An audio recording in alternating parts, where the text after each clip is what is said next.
Welcome to another episode of The Launchpad. I'm Erica, and here with me I have Not Yours. Hello, Erica.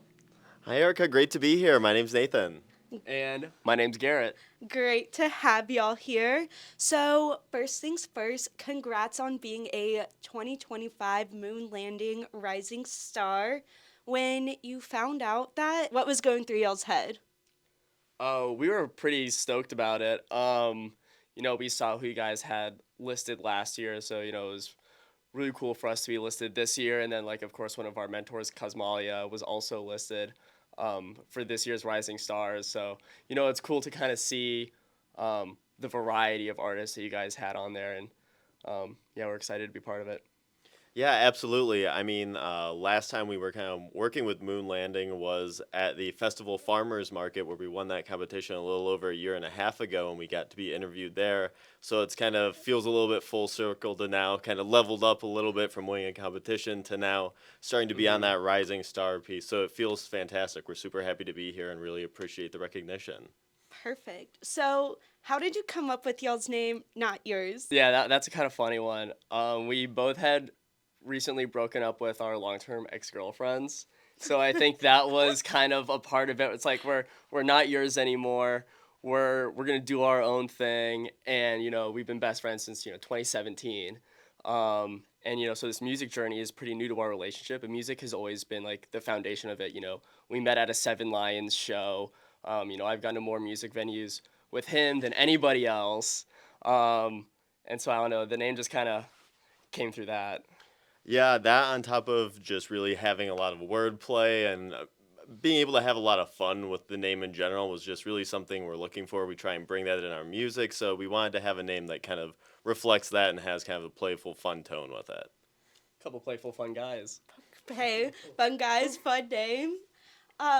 For someone who's just discovering your music, how would you describe your sound? Yeah, so that's definitely something that we're working on a lot right now is really trying to figure out what our sound is. So we've released about 7 or 8 records right now, so really I think we're starting to get into it.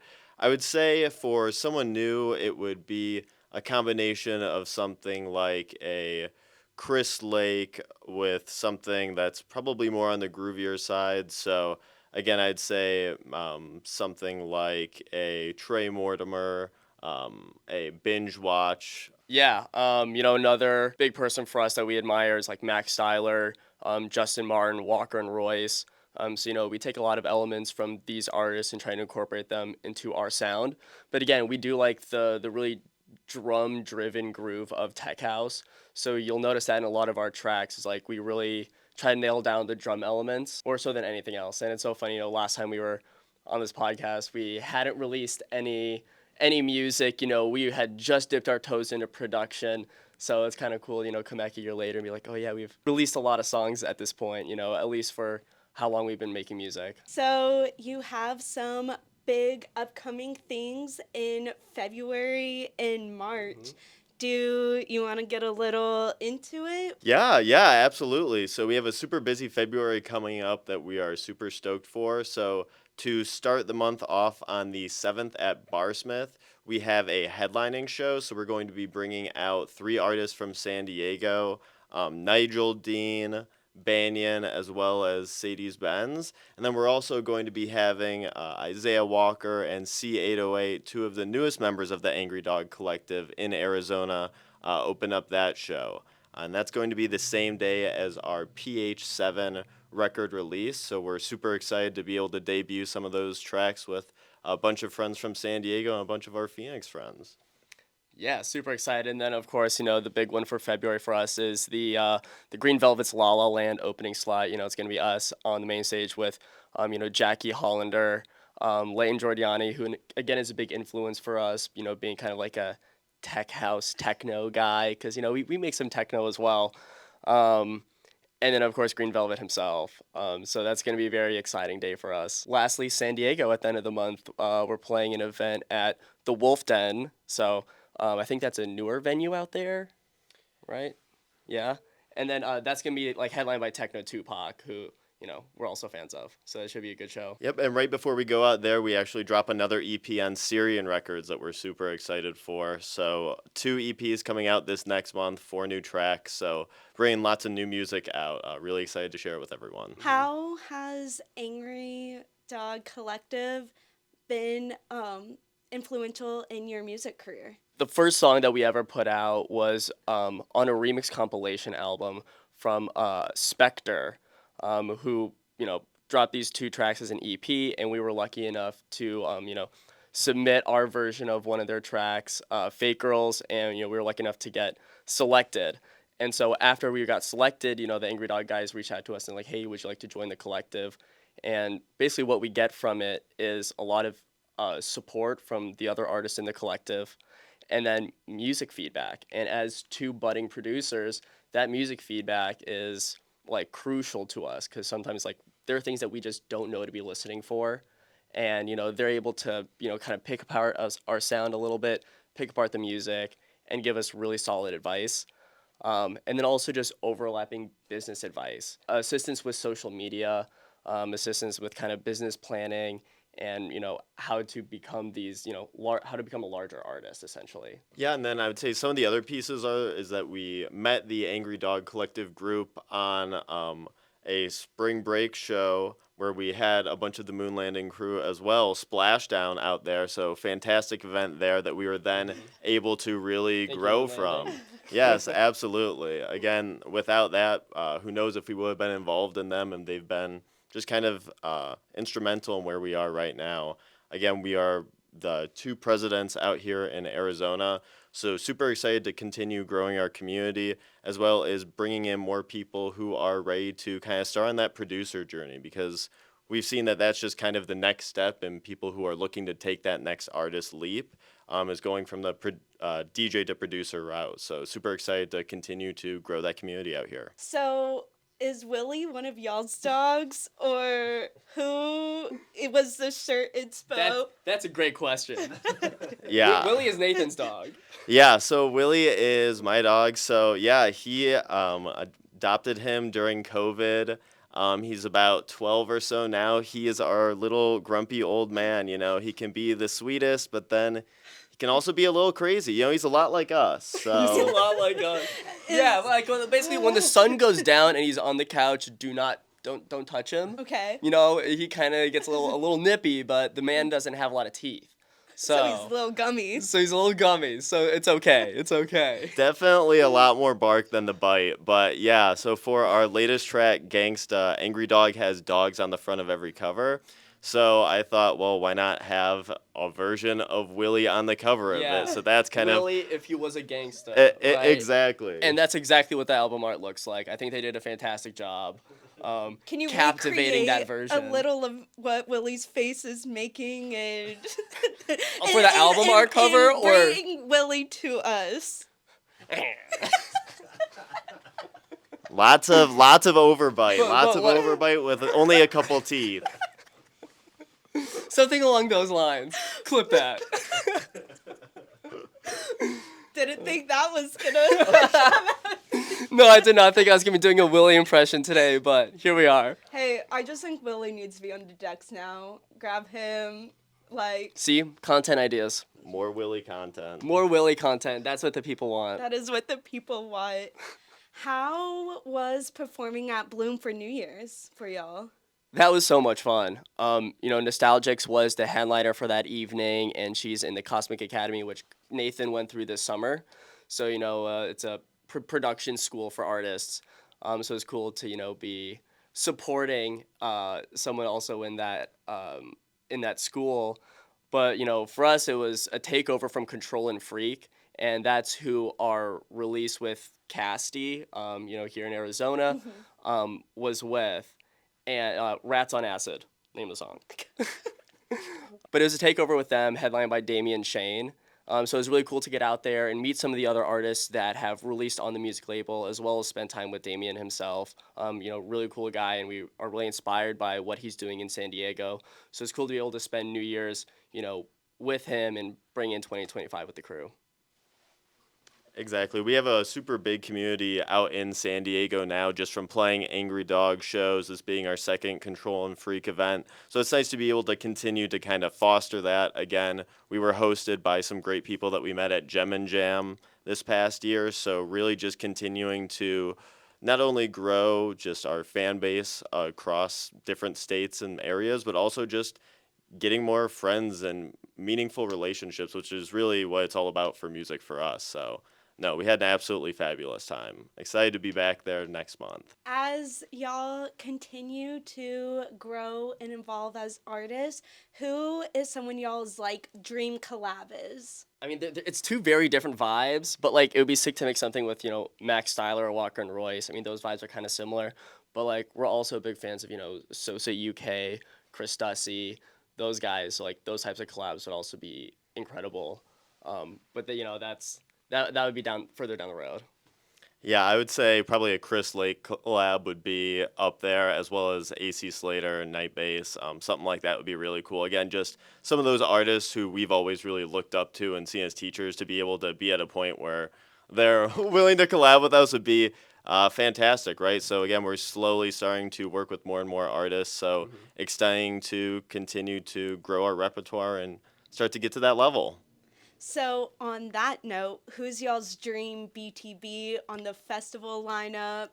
I would probably say, just like based on energy from being at their sets, it would probably be something like Walker and Royce because, again, they're always up there having just the best time, but then also just have the craziest edits, new music, stuff like that. So, doing something like that with them would be just, yeah, ideal for sure. Absolutely, and of course, like Tom Dahl would be absurd. That man's an icon too. But yeah, I mean, Walker and Royce is a big inspiration for us because like we love their music, we love their sets, and they're another duo. So sometimes we want to we're like football players. You want to watch some tape, you want to see what the professionals are doing. We just put on a Walker and Royce set, and we're like, oh yeah, see look, look what they're doing over there. Yes. That's there we go. So you're Get the arm down. Get the arm like down. A patter. You're not like a pointer flicker. Yeah, you're a yeah, patter. yeah. No, big wrist flicks. Well, that's why we study the tape, right? We have to Okay, see yes. what they're doing. What they're doing. There's a right way. What type of stage presence do we need to have? Because you could be like one of these. You could be a fist pumper. I mean, your stage presence really is endless. Maybe you could start barking and wolfing. Oh. Make a real angry We dog. do. Come to one of our That's- sets. You'll hear a little. The dogs will be out for sure. Yeah. Is that how Willie barks? That's where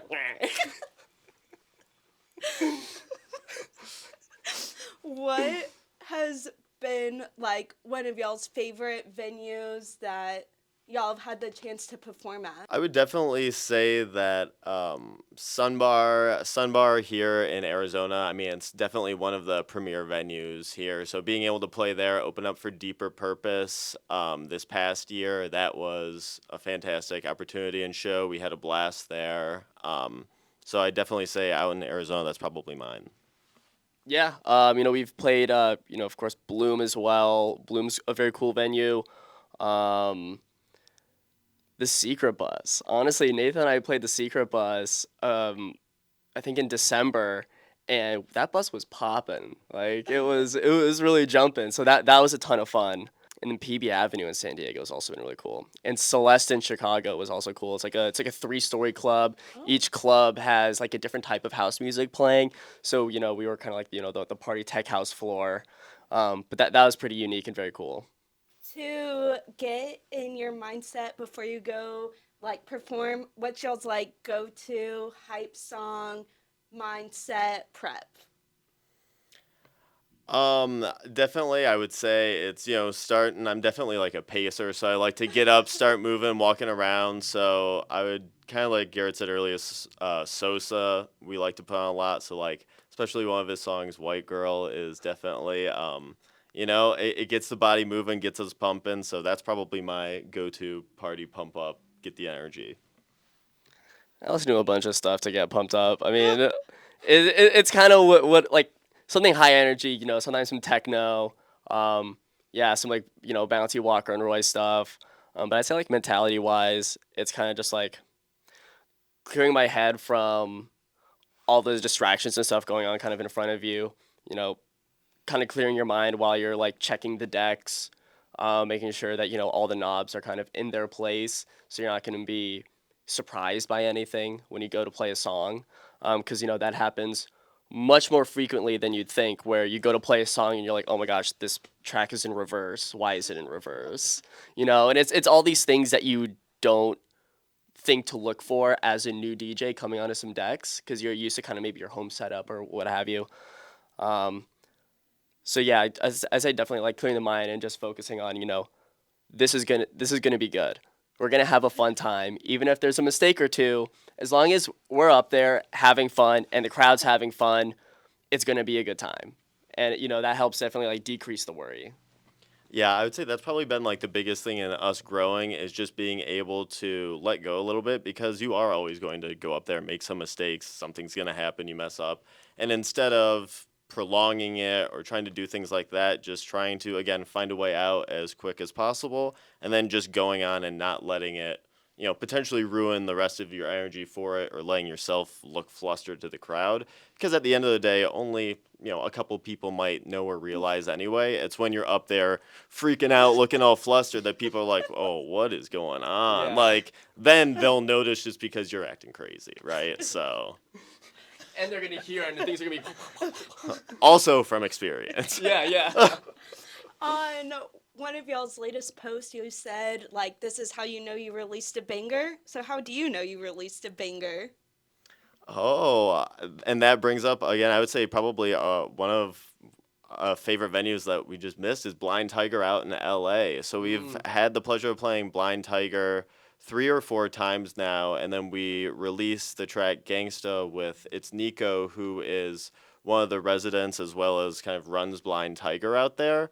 So yeah, we had the pleasure of playing with them at the start of or at the end of October, right before Halloween. And so we played Gangsta before, a couple months before the release, and the entire club was given the hey, oh, hey, and they were singing the lyrics. We were like, what? How is this possible? This is just so sick. And it just gives you the best boost of energy because it's an original not out and you have people Right. singing, loving it. Right. Like the hey, like it's kind of annoying in the crowd, right? It's like the frat boy approval, but like as the DJ or the producer and having it be your song, you're kind of like, those my boys, yeah, heck yeah. You're like, I'll So take it's your frat boy flirt. yeah. It's like, I got some approval from the crowd.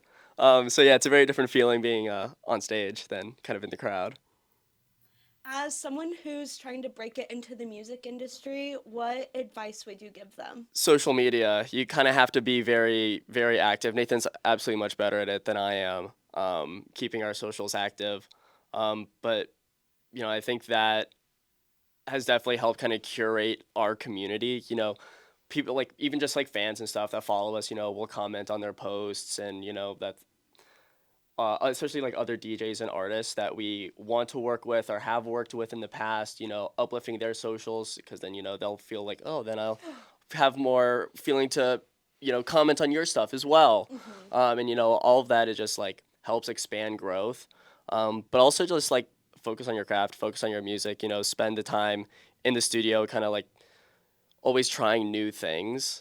Nothing's ever going to be perfect, but, there's always more things that you can learn. Yeah, I think another really important part is just having an authentic community or group around you. So having people you trust to send music, mixes, stuff like that over to that is going to give you actual feedback, right? Like at the end of the day, it's great if someone's like, "Oh, this song rocks. This song's a banger." But if that's what they say every time you send a song, you have no idea like is this actually good or is this just a friend saying, "Okay, cool, this is great." So instead, having people who are like, this kick needs to come up a couple decibels. Maybe you need more synths, more fills, stuff that, again, as we get further into the production journey and things like that, it starts to become more apparent. So now we're able to create songs that don't just have, a cool 816 bars. It's like the entire song, there's different things happening to keep someone engaged. And again, I think we have that through Angry Dog as well as just multiple members and artists here in Arizona. So having a good network, I think, is definitely key to growth. What's your favorite part of your production journey? I mean, I'd say it's definitely like the creativity aspect. You know, we'll start projects separate, and then we'll bring in the other one kind of when it's somewhat done, or there's a base structure for it. Um, which kind of definitely helps us, finish tracks faster, and we've been able to grow our library pretty quickly, especially the last 2-3 months, because we're getting our system down better.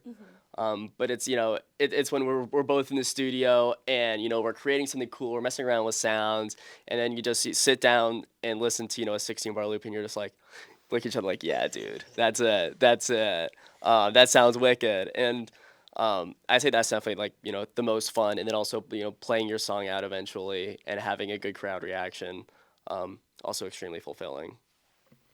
Yeah, for sure. Kind of like Garrett mentioned, just being able to go into each other's rooms and have that instant feedback too, because we will just be extremely blunt with each other. Oh, this needs to go here. Oh, that's just not working. It helps us also be able to find that sound quicker that we're looking for, because at the end of the day, we want our projects to be a mixture of both of us together. So again, as you mentioned, even those tracks that one of us may build out most of, we'll have the other one go through basically line by line and determine, okay, is this has everything it needs, more delay, reverb, effects, less, something different, and that's how we get that good blend and something that is authentic to both of us. Besides bangers y'all are releasing, you also have a merch line that is coming up. Do you want to Yes. expand a little more on what you got in the works? We have a T-shirt that's coming out. We're it's $25. But yeah, no, it's a cool shirt. It's got our logo on the front, Not Yours. It's got some cool DJ dudes on the back, purple and black. Pretty wicked. We're gonna probably close the pre-orders here in the next week or two. And yeah, we're excited for this first drop. Yeah, so we released some other shirts before that were much more simplistic, and I would say Garrett and I's fashion style is definitely very different from each other's. I would say he is more kind of clean cut, Reserved. reserved, simplistic. I definitely like kind of crazier, more streetwear stuff like that. So this is one that I went in designed, kind of looking to go more of a streetwear vibe, kind of crazy visual stuff like that on the back, and then on the front more simplistic again. So kind of a bit of both, and then we'll be looking to probably do a couple more, almost like a Garrett and Nathan type thing, where one design will be a little bit more simplistic, while the other is a little bit crazier. Yep. A little bit of both. A little bit of mixture. Best of both worlds. Yeah, yeah. But yeah, we'll come out with a couple other items, throughout the year. This is just the first of many. Perfect. Well, here at Moon Landing, we try and practice gratitude each and every day. How do y'all show gratitude? A lot like this. I love you, buddy. I love you, buddy. Little festy moment. Yeah, but also, shouting out, like when there's other artists that we know that are releasing music, shouting out those artists. We have a playlist on Spotify that will add a lot of those songs to like our friends' songs, because we want other people to hear their music. Marketing and finding people to listen to your songs is one of the challenges of being an artist. So, if we're friends with people, we want to help them expand their audience. That's definitely one way we show gratitude. And then, yeah, just we live together, so that we're always finding ways to show gratitude to each other. Yeah, absolutely. And then I do digital marketing as one of kind of my side business jobs. So through that, I end up working with a lot of nonprofits as one of the primary verticals. So I end up doing a lot with them, especially with like the LA fires and things like that. I've been working with some rescues as well as just some other nonprofits around Los Angeles to try and help give back that way, right? Again, trying to do anything we can in the fortunate position that we're in out here to give some love and gratitude to those who need it more. So, we learned a little more about Not Yours. Are you ready for some hot seat rapid fire questions? Absolutely. Let's do it. Wooers or fan clackers? Wooers, never fan Woo. clackers. Wooers for sure. Fan clacking is the worst thing ever. Please, everyone stop it. Confirmed. Confirmed. Pashmina or bucket hat? Oh. Bucket hat. bucket hat. Basketball jersey or hockey jersey? Hockey jersey? Basketball jersey. Candy or Sprouts? Sprouts. Candy? Bracelets. Oh. We're house Anyway. guys. We don't do that. Oh, I yeah, would it's gonna be definitely some Sprout. Candy. Definitely Sprouts. Yeah, I guess that's for wearing, not for eating. You Got it. can Got eat it. Candy. We're from Chicago, so we've seen that a lot. Yeah, the candy that you eat. Hydro pack or no hydro pack? No hydro pack. Hydro pack. I suck on his. Hey, you're a good friend. Someone's gotta carry. I'm his best friend. Gratitude. Noodle bowls or chicken tenders? Chicken tenders. Noodle bowls. Tequila or vodka? Tequila. Tequila. Beatbox or beer? Beer. Beer. The beatbox will make me feel terrible the next day. Just drink some Pedialyte. No, that's not gonna fix the issue. Then you'll be having a willy just to like. I moment. just drink beer. Well, this was our episode of Launchpad with Very Not nice. Yours. I'm Erica. This was Not Yours. Thank you so much for coming out and being with us today. Yeah, thank you for having us, Erica. We appreciate it. Yeah, we had a blast today. Thank you so much. Appreciate you and everyone at Moon Landing. Thank you, Moon Landing.